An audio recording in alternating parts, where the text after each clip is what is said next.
Bien, queridos hermanos, que el Señor les bendiga. Vamos a orar. Vamos a pedir que el Señor nos guíe en este momentito y que Él pues ilumine nuestro entendimiento, ¿no? Mi buen Dios y Padre Celestial, queremos agradecerte por este momento que podemos estar en tu presencia y hoy, Señor, escuchar tu palabra. Rogamos que tu buen espíritu esté sobre nuestras vidas, iluminándonos para entender este tema tan importante de tu segunda venida. Gracias te damos en el nombre de Jesús. Amén. Pueden tomar asiento.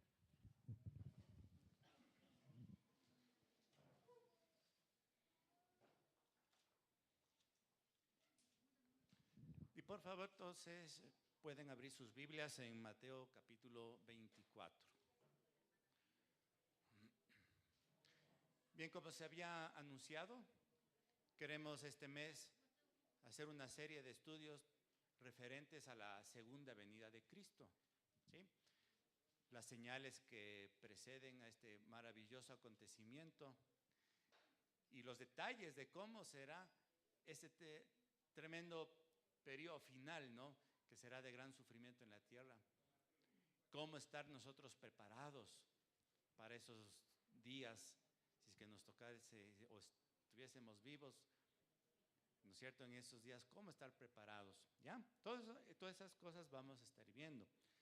En Mateo 24, el versículo 3, justamente los discípulos le hacen esa pregunta, ¿no? Dice, y estando él sentado en el monte de los olivos, los discípulos se le acercaron aparte diciendo, dinos, ¿cuándo serán estas cosas? ¿Y qué señal habrá de tu venida y del fin del siglo? Entonces es una pregunta muy válida, ¿no?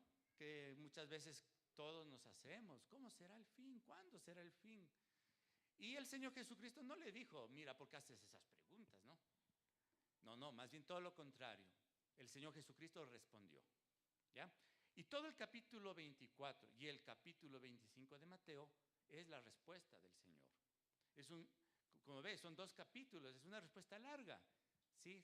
Es todo un sermón, una enseñanza que el Señor dio al respecto, ¿sí? Voy a ir leyendo aquí Mateo 24 brevemente, sin explicación, más que para que vayamos notando que la respuesta del Señor está compuesta de 4 partes. O sea, todo eso de la segunda venida de Cristo, el Señor lo dividió en 4 etapas.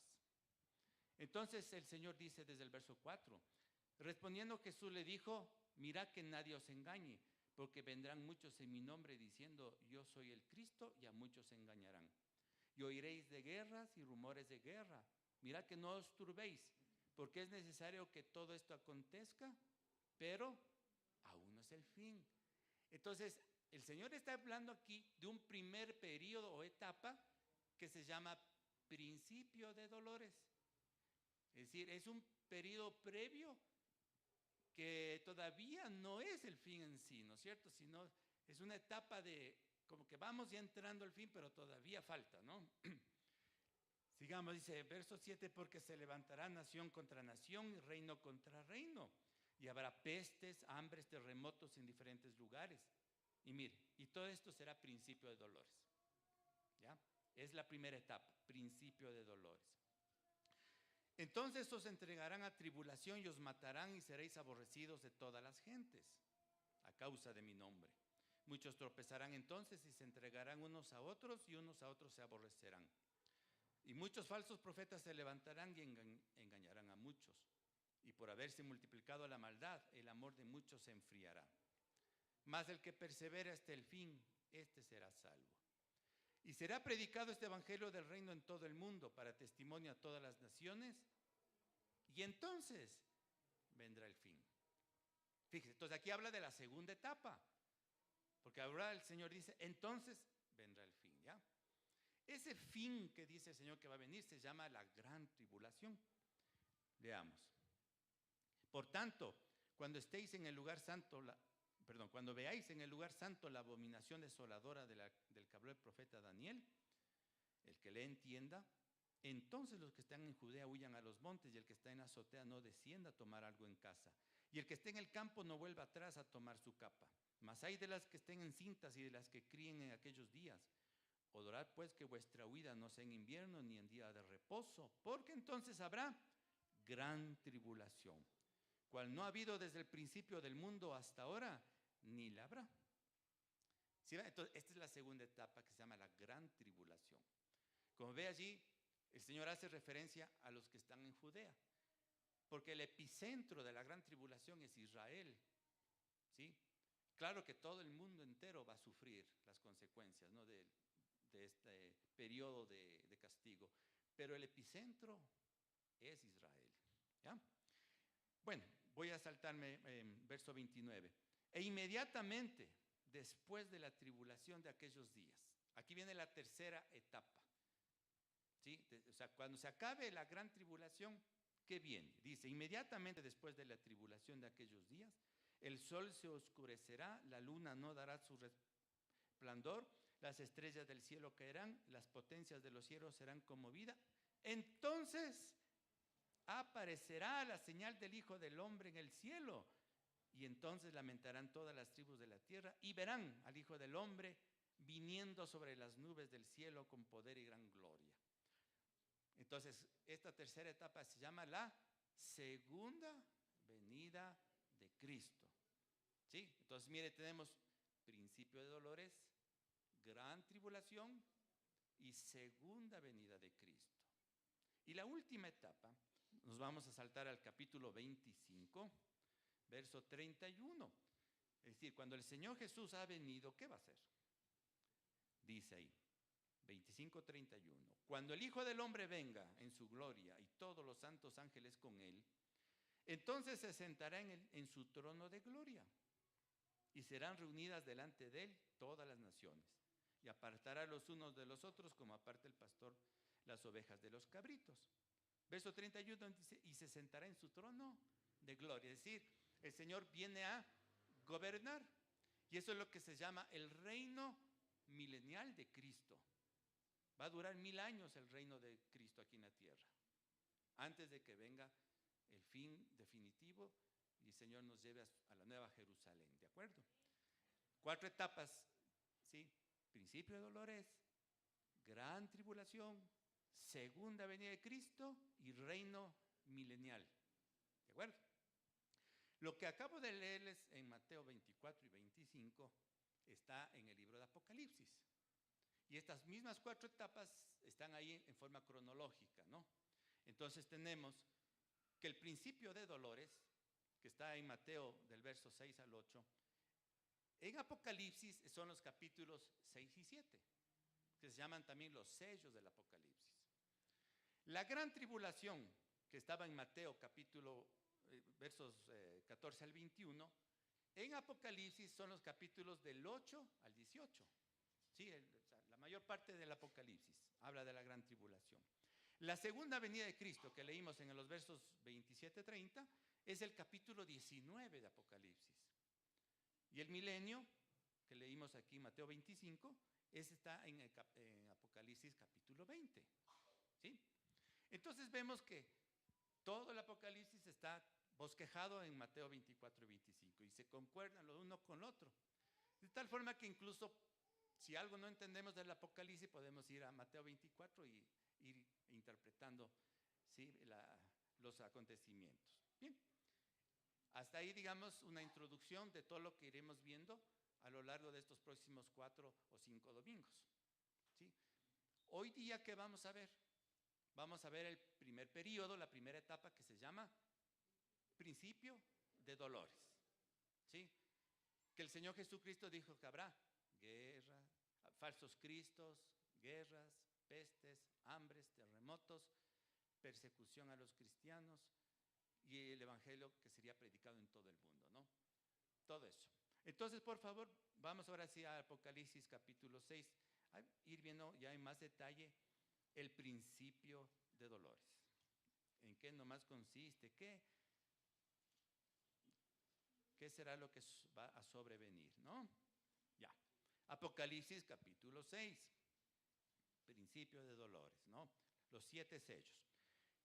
Verso 1, y cuando el Cordero abrió uno de los sellos, y oí a uno de los 4 seres vivientes decir, como con voz de trueno, ven y mira.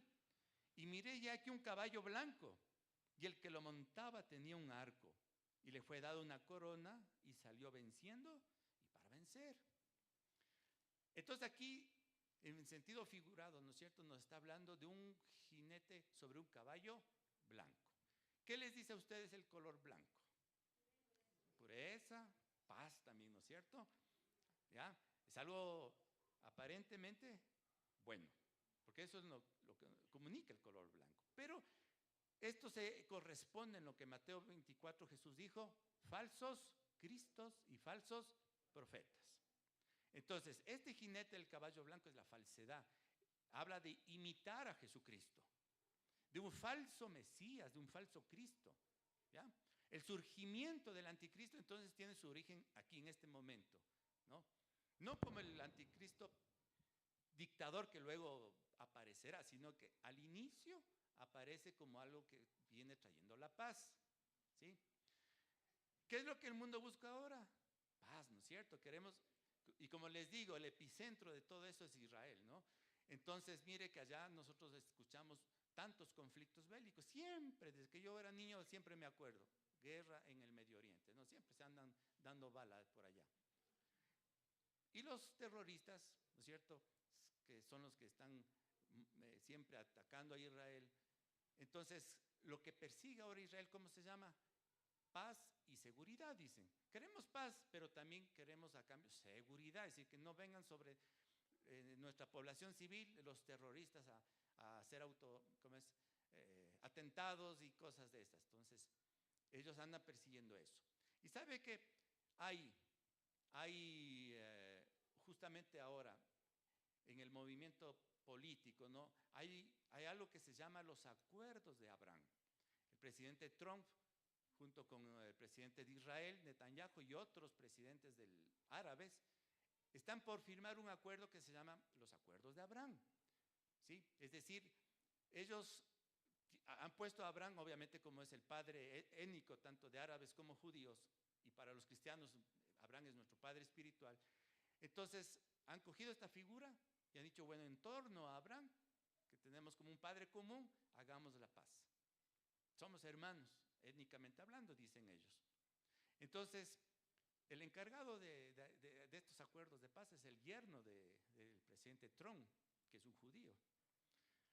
Mire, qué curioso, paz. Y están ya que justamente quieren terminar ya con la guerra y que esos acuerdos de Abraham sean firmados. Hay una foto ahí, si le ven cogidos de la mano ahí, son los presidentes justamente árabes, el israelita y también el presidente norteamericano en un acuerdo de paz. Esto ya lo vienen trayendo desde años atrás, solo que no se ha concretado. Hoy están que ya quieren que por favor de una vez se firme la paz. Pero aparte de este asunto político, también hay falsos cristos religiosos, es decir, figuras religiosas, predicadores o líderes de otras religiones que a sí mismos se dicen, yo soy el Cristo. ¿Sí? Hay locos, perdón la palabra, que dicen, yo soy Jesús, yo soy el Cristo. ¿Ya? Uno de esos, que creo que está ahí en la foto, que se llamaba Jesús, no, de Miranda, ¿no? José Luis, bueno, no recuerdo, pero la cosa es, este hombre decía, yo soy Jesús encarnado, y fundó una iglesia que se llama Creciendo en Gracia. Y este luego dijo, no solamente soy Jesús, también soy el anticristo. Imagínense, ¿no? Y que había que ponerse se ponía el 666 en la frente. Bueno, y dijo que nunca se iba a morir, pero ya se murió incluso este señor, ¿no? Así hay, entonces, falsos cristos. Vamos, la paz nunca se va a llenar, nunca va a llegar, digamos, porque la buscan fuera de Jesús. Entonces, como no va a haber, viene el segundo sello. Leamos aquí en Apocalipsis 6, verso 3. Cuando abrió el segundo sello, oí al segundo ser viviente que decía, ven y mira. Y salió otro caballo bermejo y el que lo montaba le fue dado poder de quitar de la tierra la paz. Y que se matasen unos a otros y se le dio una gran espada. Mire, como buscan la paz fuera de Cristo, nunca la consiguen. Y leo este pasaje de 1 de Tesalonicenses 5, escuche. Pero vosotros sabéis perfectamente que el día del Señor vendrá así como ladrón en la noche, que cuando digan paz y seguridad, entonces vendrá sobre ellos destrucción repentina, como los dolores a la mujer encinta, y no escaparán. Cuando digan, no dice cuando tengan, porque eso no va a haber, sino que cuando digan paz y seguridad, que es lo que andan diciendo justamente ahora, entonces vendrá destrucción repentina. El segundo sello es la guerra. Y dice ahí que se le dio una gran espada. Entonces, viene en el futuro un tiempo muy bélico, ¿no es cierto?, en que las naciones, y ahora hablamos de potencias nucleares, ¿no es cierto?, países que tienen la capacidad de destruir mucha gente, ¿sí? Mire la última guerra entre Israel e Irán, ¿no es cierto?, cómo estos iraníes lanzaban unos misiles hipersónicos, que esos, creo que 2000 kilómetros de distancia que los separa, el misil llegaba en cuarto de hora. Y muchos de esos misiles ya no pudieron ser eliminados en pleno vuelo y cayeron sobre Israel. Entonces, a ese nivel estamos hablando, ¿no? Es decir, que solamente uno de esos misiles lleve una carga nuclear y caiga sobre Israel, digamos sobre Jerusalén, ¿cuántos millones de personas mueren en ese instante? ¿No? Y que los israelitas hagan lo mismo y caiga sobre Irán, o que la India se arme igualmente una guerra nuclear con Pakistán, y así, o Rusia, ¿no?, contra los europeos. Entonces viene una gran guerra y muchos muertos de por medio. Vamos a leer ahora después de la guerra que viene, Apocalipsis 6:6. Y oí una voz el 6:5. Cuando abrió el tercer sello, oí al tercer ser viviente que decía, ven y mira, y aquí un caballo negro, y el que lo montaba tenía una balanza en la mano. Y oí una voz de en medio de los 4 seres vivientes que decía, 2 libras de trigo por 1 denario, 6 libras de cebada por 1 denario, pero no dañes el aceite ni el vino. Entonces, este caballo o este jinete sobre el caballo negro es el hambre. Un hambre extrema viene después de la guerra, viene el hambre. Por lo general es así porque los gastos de la guerra dejan a los países acabados económicamente, ¿no? Además que se destruyen muchas fuentes de trabajo, muchos recursos naturales y entonces después de una gran guerra viene el hambre. Ahora, ¿de qué magnitud es esta hambre? Ahí dice, 2 libras de trigo por 1 denario. 1 denario en el tiempo que se escribió el Apocalipsis equivalía a un día de trabajo, era el sueldo de un día de trabajo de un obrero común, ¿no? Entonces, ¿qué se puede comprar con lo que se gane en un día? 2 libras de trigo. Con 2 libras de trigo se hacen 10 panes. Y 10 panes más o menos es $1.50, ¿no es cierto? Entonces quiere decir que las personas vamos a ganar $1.50 diario. Al mes, $45. O sea, así de extremo va a ser el hambre. Más o menos han de entender nuestros hermanos de Venezuela, ¿no es cierto? Porque ellos allá vivieron o están viviendo, ¿no es cierto?, una situación parecida, ¿no? O sea, la devaluación de su moneda llegó a tal extremo, ¿no es cierto?, tan bajo que $45 para ellos es bastante, ¿no? ¿Ya? Entonces, países socialistas, ¿no es cierto?, que han pasado por esto, pueden entender esto. Pero ahora multiplíquele a nivel global, ¿no? Bien, después del hambre, ¿qué viene? Vamos al cuarto sello, verso 7. Cuando abrió el cuarto sello, oí la voz del cuarto ser viviente que decía, ven y mira. Y aquí un caballo amarillo, y el que lo montaba tenía por nombre muerte. Y el Hades le seguía. ¿Qué es el Hades? Es el infierno, ¿no? El infierno. El infierno le seguía. Y le fue dada potestad sobre la 4ª parte de la tierra. Mire ese dato. Para matar con espada, hambre, mortandad y las fieras de la tierra. Entonces, aquí se añaden otras cosas más, porque ya se mencionó aquí la espada, que es la guerra, y el hambre, ¿no? Se añade la mortandad. La mortandad se refiere a enfermedades, plagas, pestilencias, así como el COVID, ¿no es cierto?, que surgió de pronto y mató a millones.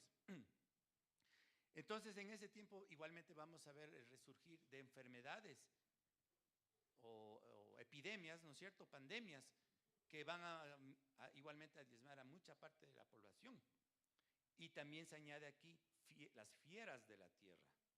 Quiere decir que los animales se van a volver contra el ser humano también, los animales salvajes.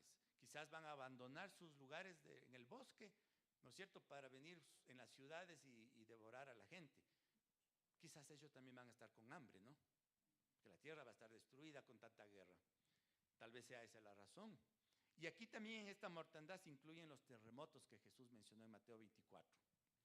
Pero bien, usted dirá, hermano, siempre ha habido guerras, hambres, terremotos, ¿no es cierto? Siempre ha habido. ¿Qué es lo que le hace aquí diferente? La cantidad de muertos, mire, porque dice la cuarta parte de la tierra, ¿no? ¿Sí? La cuarta parte. ¿Cuántos habitantes sabemos en el planeta? Somos como 8,000 millones de personas. La cuarta parte son 2,000 millones de muertos en un periodo corto de tiempo. 2,000 millones de muertos. ¿Ya? Bien, continuemos. Vamos al versículo 9, el quinto sello. ¿Qué con los cristianos? Cuando abrió el quinto sello, vi bajo el altar las almas de los que habían sido muertos por causa de la palabra de Dios y por el testimonio que tenían. Y clamaban a gran voz diciendo: ¿hasta cuándo, Señor santo y verdadero, no juzgas y vengas nuestra sangre de los que moran en la tierra? Y se les dieron vestiduras blancas y se les dijo que descansasen todavía un poco de tiempo hasta que se completara el número de sus consiervos y sus hermanos, que también habían de ser muertos como ellos. Entonces, en este periodo de principio de dolores también va a haber una gran persecución hacia los cristianos. Y como veía, muchos van a morir por la fe. Así que debemos estar preparados. Puede ser que nos toque vivir en ese tiempo y puede ser que nos toque vivir la persecución, como actualmente viven millones de cristianos en otros países donde hay dictaduras socialistas y donde, sobre todo los países musulmanes, hay muertos, los decapitan. Hay fotos, ¿verdad? Esas fotos son reales. Actualmente en las noticias se puede ver. Por ejemplo, hay iglesias como esta, por ejemplo. Vienen los terroristas, les cierran la puerta y les echan fuego y los cristianos mueren quemados dentro de sus iglesias. Otros entran con armas y les disparan y los matan y los llevan a la horca. Eso está pasando hoy mismo en otros lugares del mundo. Aquí en América no se vive eso, por eso tal vez creemos que no pasa, pero está pasando en esos países allá en el Asia, ¿no? Bueno, va a haber una fuerte persecución a los cristianos. Ahora, dése cuenta aquí un datito que la visión nos dice que estas almas, dice, ¿no es cierto? Vi las almas de los decapitados, ¿verdad? ¿Eso qué quiere decir? Que todavía la resurrección de los muertos en Cristo no se lleva a cabo. Hasta el quinto sello, en el cielo están almas. No hay cristianos todavía resucitados. Eso quiere decir que el rapto de la iglesia todavía parece ser, si estoy interpretando bien la Biblia, no se lleva a cabo. ¿Ya? Todavía no vemos aquí en las visiones hasta el capítulo 6 que haya cristianos resucitados. Después sí, en el capítulo 7 ahí sí ya encontramos. Bueno, sigamos viendo el sexto sello, en el 6:12, ¿no? Dice: miré cuando abrió el sexto sello y aquí hubo un gran terremoto. El sol se puso negro como tela de silicio y la luna volvió toda como sangre. Las estrellas del cielo cayeron sobre la tierra, como la higuera deja caer sus higos cuando es sacudida por el fuerte viento. El cielo se desvaneció como un pergamino que se enrolla y todo monte y toda isla se removió de su lugar. Aquí entonces hay una señal cósmica. ¿Por qué digo cósmica? Porque tiene que ver con los astros. ¿Ya? Esta es una señal que cuando ocurra no le va a quedar duda a nadie, porque todo el mundo va a ver este acontecimiento espantoso. ¿Sí? El sol se apaga, la luna también, y el cielo pareciera, dice que se enrolla, o sea, no sé cómo explicarles, ¿no? Porque nunca hemos visto eso, pero el cielo dice como que se parte. Y las estrellas del cielo parecieran que cayeran a la tierra, ¿no? Usted sabe que las estrellas no van literalmente no van a caer, pero posiblemente la tierra como planeta entero se mueva de su lugar. Eso dice en Isaías, creo que es el capítulo 14, ¿no? Que en el día de Jehová la tierra se moverá de su lugar. Entonces, al moverse, ¿no? Como hace todos los días, la tierra se mueve y parece que el sol de tarde cae, ¿no? No es que el sol no se mueve, la tierra es la que se mueve. Entonces, si la tierra se mueve, pareciera, digo yo, que las estrellas cayeran, ¿no? Eso es una interpretación personal, no digo que eso vaya a pasar. A mí me parece que podría ser algo así, pero puede que no. Bueno, lo importante de todo esto es que el mundo entero va a ver unas señales cósmicas que no sabemos qué son lo que lo van a provocar, pero van a ver ahí. Y cuando eso pase, mire la gente cómo reacciona. Dice en el verso 15, los reyes de la tierra, los grandes, los ricos, los capitanes, los poderosos, y todo siervo y todo libre, se escondieron en las cuevas y entre las peñas de los montes, y decían a los montes y a las peñas, caed sobre nosotros y escondednos del rostro de aquel que está sentado sobre el trono y de la ira del Cordero. Porque el gran día de su ira ha llegado, ¿y quién podrá sostenerse en pie? Por tanto, esas señales son tan terribles, tan terroríficas, que la gente se va a esconder y van a preferir que los montes caigan encima con tal de no ver la ira del Cordero, que está por venir. Justo lo que se llama la gran tribulación, ¿no? Entonces, hasta aquí el sexto sello es lo que se llama principio de dolores, ¿ya? Y termina con esta terrible señal, ¿ya? La ira del Cordero, dice, ha llegado. Recién ahí empieza la ira del Cordero. O sea, que si eso no era la ira del Cordero, imagínense lo que será la gran tribulación, ¿no? Pero bien, hasta aquí malas noticias, ¿no es cierto? Es la parte del Apocalipsis, siempre tragedia. Pero no todo es mala noticia. En medio de todas estas calamidades hay buenas noticias también, amén. ¿Qué dijo Cristo? Y será predicado este evangelio del reino en todo el mundo y entonces vendrá el fin. La buena noticia es esa, que también será un periodo de avivamiento y de salvación de mucha gente. Porque sabe que la gente se arrepiente cuando le caen calamidades, ¿no es cierto? Ahí estamos, como en la pandemia, ¿recuerdan?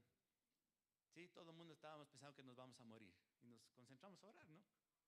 Sí, y estábamos hora y hora, y la gente que nunca vino a la iglesia se conectaba por Zoom y también estaban orando con nosotros.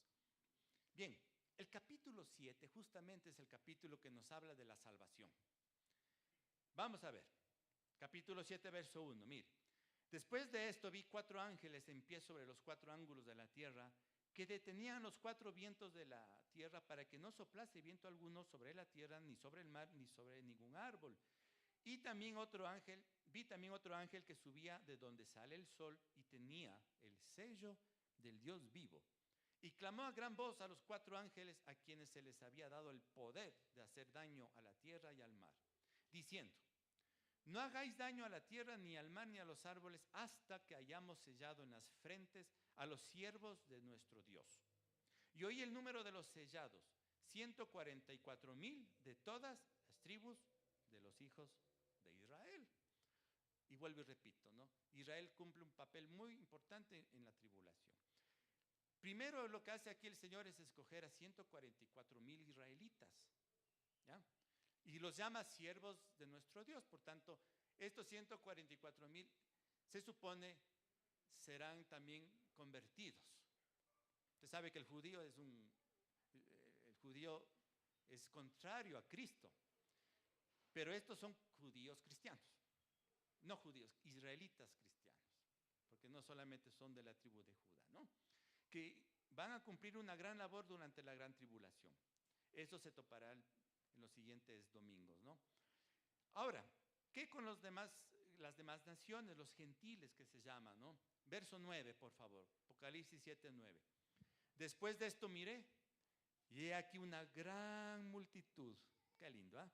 La cual nadie podía contar, de todas las naciones y tribus y pueblos y lenguas que estaban delante del trono y en la presencia del Cordero, vestidos de ropas blancas y con palmas en las manos, y clamaban a gran voz diciendo: la salvación pertenece a nuestro Dios, que está sentado en el trono y al Cordero. Y todos los ángeles estaban en pie alrededor del trono y de los ancianos y de los 4 seres vivientes, y se postraron sobre sus rostros delante del trono y adoraron a Dios, diciendo: amén. La bendición y la gloria, la sabiduría, la acción de gracias, la honra, el poder, la fortaleza sean a nuestro Dios por los siglos de los siglos. Amén. Entonces uno de los ancianos habló diciendo: estos que están vestidos de ropas blancas, ¿quiénes son y de dónde han venido? Yo le dije: Señor, tú lo sabes. Y él me dijo: estos son los que han salido de la gran tribulación y han lavado sus ropas y las han emblanquecido en la sangre del Cordero. Por eso están delante del trono de Dios y le sirven de día y de noche en su templo. Y el Señor, y el que está sentado sobre el trono, extenderá su tabernáculo sobre ellos. Ya no tendrán hambre ni sed, ni el sol caerá más sobre ellos, ni calor alguno, porque el Cordero que está en medio del trono los pastoreará y los guiará a fuentes de aguas de vida, y Dios enjugará toda lágrima de los ojos de ellos. Mire esa visión tan preciosa, ¿no? Una multitud de gente que está allá en el cielo disfrutando. La visión se extiende hasta la eternidad, ¿no? Por eso dice que le servirán en el templo de Dios día y noche.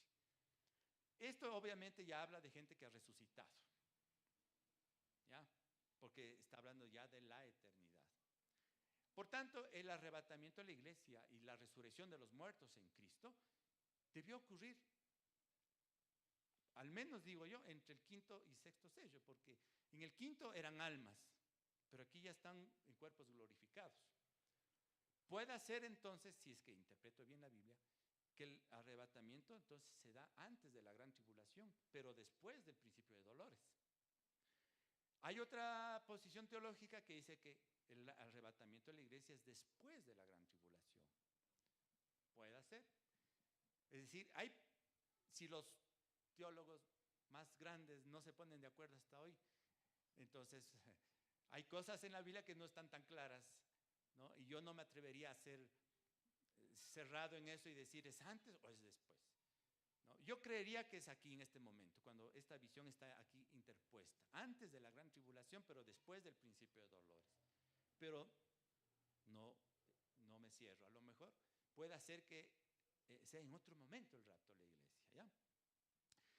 Esto, bueno, no nos debe a nosotros asustar ni conmover, ¿no? La cosa es estar siempre con el Señor bien.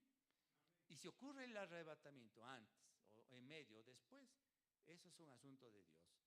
Que ocurra nomás cuando el Señor quiera. Amén. ¿Ya? Ahora bien, queridos hermanos, yo creo que todos anhelamos y esperamos la salvación. Jesús dijo, ¿cierto? ¿Cómo estar preparados? Y Él decía: orad en todo tiempo, que seáis tenidos por dignos de escapar de estas cosas, y que estemos en pie delante del Cordero, delante de Dios. Estemos de pie, quiere decir estemos resucitados, ¿ya? Pero mis hermanos, lamentablemente nosotros sabemos que no todos quizás vamos a estar preparados para ese día. ¿Qué tal si estas cosas ya acontecieran? ¿Estamos preparados? ¿Somos del Señor? Bueno, les voy a dar lectura el mensaje que Jesús dio a la última iglesia del Apocalipsis, que posiblemente represente la característica de los cristianos en los últimos tiempos. Está en Apocalipsis 3:14, el mensaje a la Odisea. Escuchen con atención. Mire, es una advertencia muy tremenda. Y escribe al ángel de la iglesia en la Odisea: he aquí el amén, el testigo fiel y el verdadero, el principio de la creación de Dios, dice esto: yo conozco tus obras, que ni eres frío ni caliente. Ojalá fueses frío o caliente. Pero por cuanto eres tibio y no frío ni caliente, te vomitaré de mi boca. Porque tú dices, yo soy rico, me he enriquecido, de ninguna cosa tengo necesidad. Y no sabes que eres un desventurado, miserable, pobre, ciego y desnudo. Por tanto, yo te aconsejo que de mí compres oro refinado en fuego, para que seas rico, y vestiduras blancas para vestirte, y que no se descubra la vergüenza de tu desnudez. Y unge tus ojos con colirio para que veas. Escuche, yo reprendo y castigo a todos los que amo. Sé pues celoso y arrepiéntete. He aquí yo estoy a la puerta y llamo. Si alguno oye mi voz y abre la puerta, entraré a él y cenaré con él y él conmigo. Al que venciere le daré a que se siente conmigo en mi trono, así como yo he vencido y me he sentado con mi Padre en su trono. Ya. Entonces el Señor termina haciendo esa advertencia. Una iglesia que le llama tibia. ¿Ya? Y esta iglesia tibia, o sea, estos cristianos, ¿no?, creen que están bien, ¿no? Creen que están bien. También a la iglesia de Sardis le dice, tienes nombre de que vives, pero estás muerto. Aquí es algo parecido, porque el Señor dice, por tu tibieza te vomitaré de mi boca. Eso quiere decir que el Señor, cuando lleve a su pueblo, como vimos ahí, ¿no es cierto?, en el rapto, el Señor no va a llevarse a todos, porque todos los que se dicen ser cristianos, ¿no?, porque el Señor los va a vomitar, es decir, no los va a aceptar en su cuerpo, que es la iglesia verdadera. Eso entonces nos llama a todos la atención para que, hermanos, nosotros siempre estemos con Cristo. No caminemos tibiamente, ¿no? Porque el tibio no es ni cristiano ni mundano, ¿no es cierto? Está con una patita en la iglesia y con la otra patita en el mundo, ¿no? Está que sí un día y que el otro día que ya no. Que ahora sí me animo a buscar a Dios, pero que después ya no me animo de buscar a Dios. Que ahora sí me comprometo con el ministerio y que después ya me desanimé porque me hicieron algún fierro, ¿no? Y así, ese es ser tibio, ni aquí ni allá. ¿Qué quiere el Señor? Que seamos cristianos comprometidos, todo el tiempo, los 365 días del año, ¿amén? Bueno, entonces, ya para ir terminando, en Lucas 21, el Señor dice cómo estar preparados. Fíjese, vamos a ver. Lucas 21, ¿no? Ya.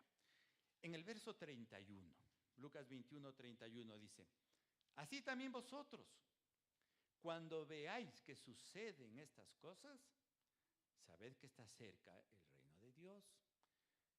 Si nosotros los cristianos no pasáramos por al menos hasta el principio de los dolores, no tendría caso que Jesús diga, cuando vean estas cosas. Así que sí creo que vamos a pasar por ese periodo.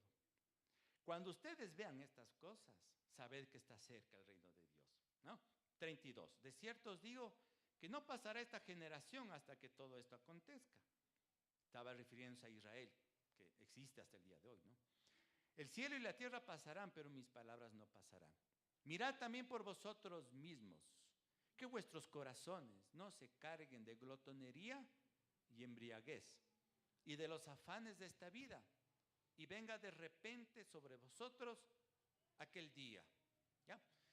Así que mira, ahí está lo mismo de la tibieza espiritual, ¿no? Que el corazón no se cargue de glotonería y embriaguez, es decir, de los excesos, de los placeres que el mundo puede darnos, ¿no?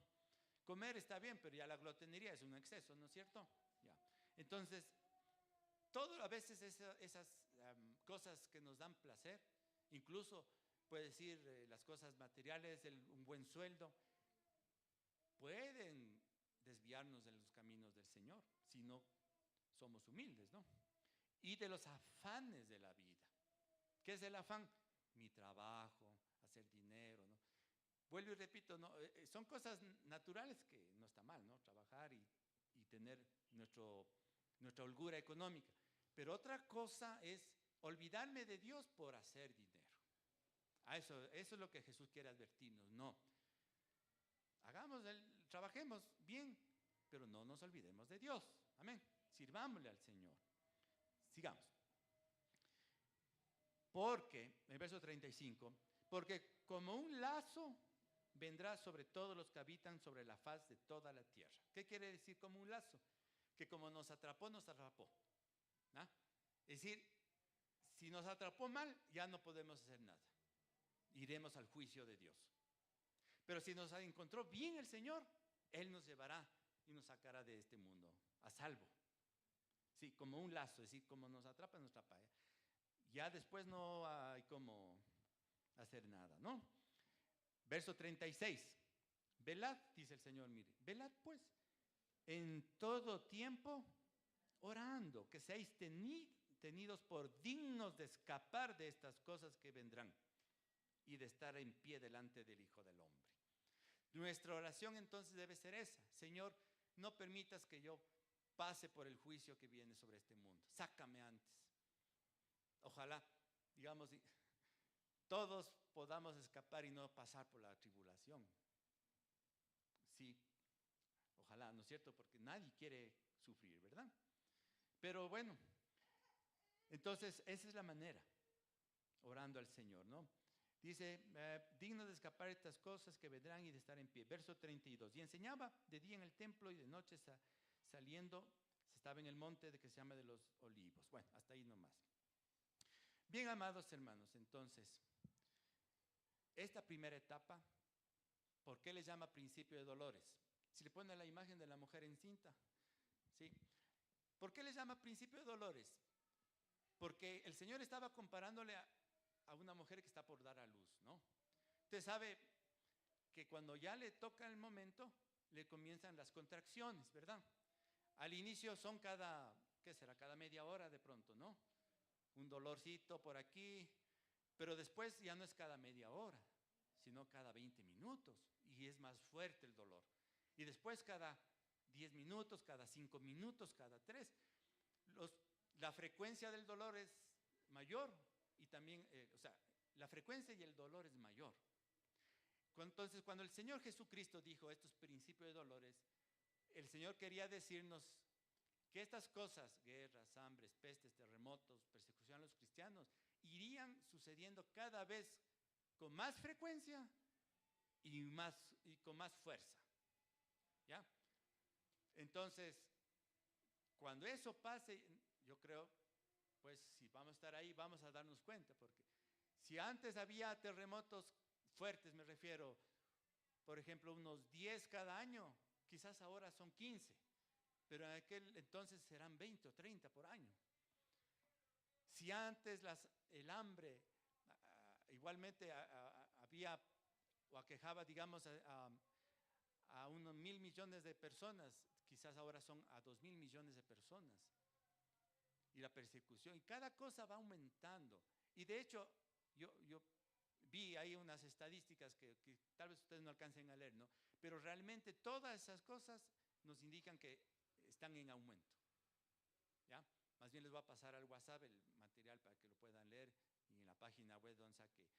Todo está aumentando, pero por supuesto todavía no llegamos allá. Porque vuelvo y repito, tiene que pasar que mueran la cuarta parte de la tierra, ¿no? Bien, hermanos, entonces mi palabra final es esta: preparémonos, caminemos con el Señor siempre para estar preparados. Continuaremos entonces ya el próximo domingo con la gran tribulación. Vamos a ponernos de pies, mis queridos hermanos,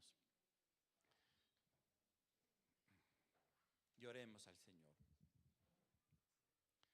Mi buen Dios y Padre celestial,